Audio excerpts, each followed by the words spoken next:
Peggy 18. Hi everyone, my name's Alex Hutchinson, Creative Director on Far Cry 4.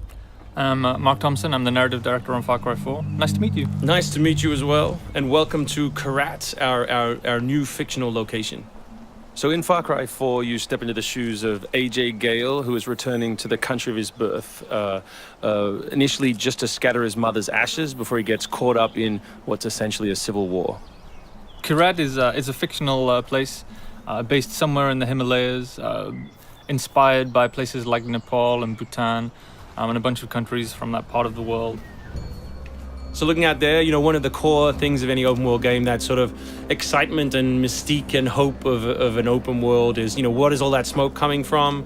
What temples are out there? What secret locations? So we've peppered the world with different places to find, all of them filled with loot and secrets and collectibles and all that good stuff. And of course, the open world of Far Cry is densely populated with a variety of different animals, beasts. And also that's some kind of yak. I don't even know what that animal was. Yak, I believe. Is it yak? With next-gen fur. Next-gen fur, that's true. Individually modeled hairs. So you see here with the eagle, you won't see it in this demo, but you can be attacked from above for the first time in a Far Cry game. So we've tried really to play with verticality, to have threats above and below you.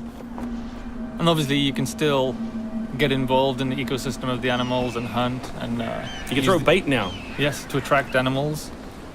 Yeah, and stuff like the eagle stealing the morale of the goat. Like, it isn't scripted, that's just what happens at the intersection of those two different AI systems talking to each other.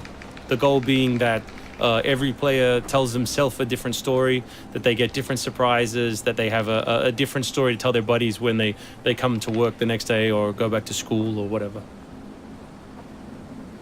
So there are a bunch of new tools in Far Cry 4, one of which you'll see here is the grapple.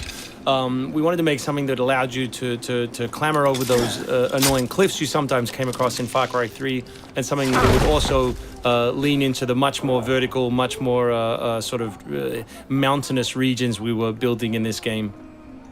And that was a pretty simple example, but the level designers get pretty crafty with the setups.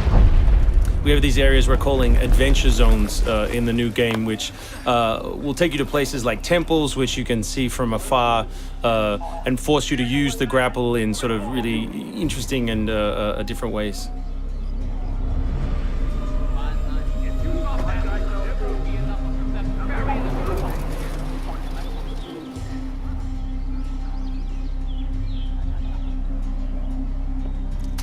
The auto crossbow is a new stealth weapon that we've introduced for Far Cry 4. It adds a little more versatility than the bow did in Far Cry 3. Obviously it sacrifices the long range for rapid fire, but it's still a super useful stealth weapon. So this is one of my favorite bits. This if you look down when you're meleeing in the new game, you kick. So you can do all kinds of fun setups such as that. Kicking things is hilarious. I expect people around the world to be kicking rocks, explosive barrels, dead bodies, come November.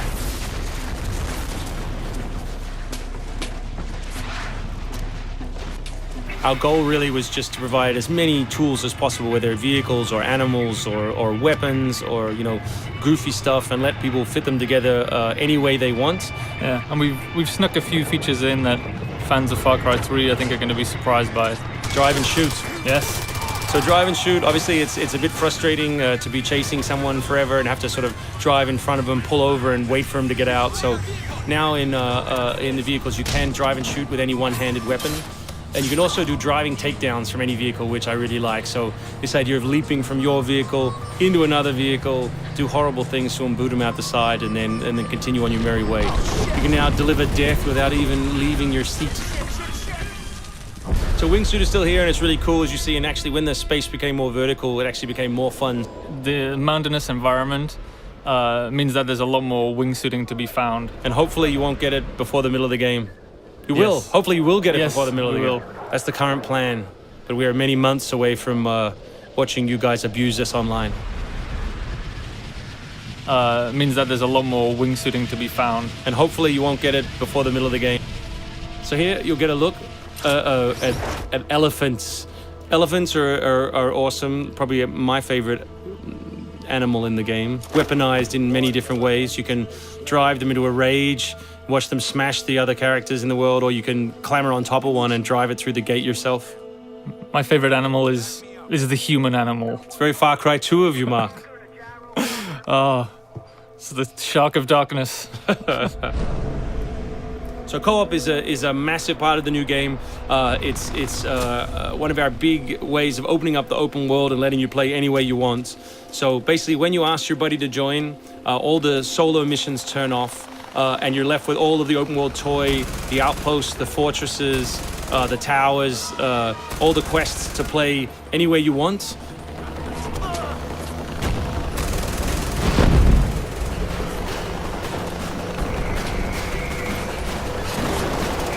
All right, let's do this. What do you think of the Buzzer, Mark, which is a small one-man helicopter? It's very red. No, but it's cool because it gives like this almost like developer perspective on the world. Like you normally in Far Cry 3 you could never really see an outpost, or you couldn't engage with an outpost from this kind of vantage point, which is really cool. So the outposts from Far Cry 3 were like the template for the fortresses. They're kind of like bigger, better, more badass version of the outpost to More badass. to paraphrase Cliffy B. Badassitude. So imagine charging that vehicle, atop the elephant as opposed to just watching it happen. We spent a lot of money on that feature. A lot of money. Perhaps we could have put that in a video. Very expensive.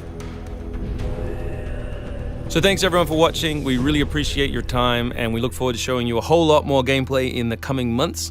The game ships, of course, November 18th worldwide on PS3, PS4, Xbox 360, Xbox One, and PC.